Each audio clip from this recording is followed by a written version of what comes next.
Yig'laverdi deydi. Sindi deydi. Olib kellarchi deydi, olib keladi. Nima bo'ldi? Talabimga ko'ndingmi? Qo'rqdingmi desa, yo'q deydi. Hali ham o'sha gapimga qo'rqmadim deydi. Nima qurib ketgan, nima yig'lading unda desa aytadiki, nima yig'ladim aytaymi deydi.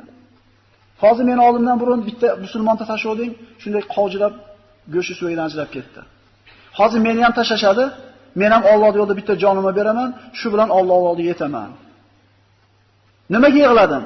Nimaga bitta jonimni berib Alloh roziligiga yetishamanmi? Nimaga jonni mingta emas, mingta jonimni bermayman Alloh yo'lida? Bitta jonimni beraman Alloh roziligiga deb jonimni bittaligiga yig'ladim deydi. Taqvo birodarlar. Bitta ish qilsang deydi, qo'yib yuboraman seni deydi. Poshsho qoyil qoladi. Peshanamdan bitta o'f qo'y deydi. Senda qolgan bitta peshanamdan o'f qo'ysin deydi. Peshanamdan o'f qo'ysam, qolgan asr tushigan musulmonlarni ham qaytarib yuborasanmi deydi. Qaytarib yuboraman. Abdulloh aytadi keyin, o'ylab ko'rdim deydi. Bitta mushrik bir nasroniyni peshanasini o'f qo'ysam, hech narsa bo'lmasa kerak deb peshanasini o'pdi. Poshsho ana shu asrlar bilan qo'shib jo'natib yubordi.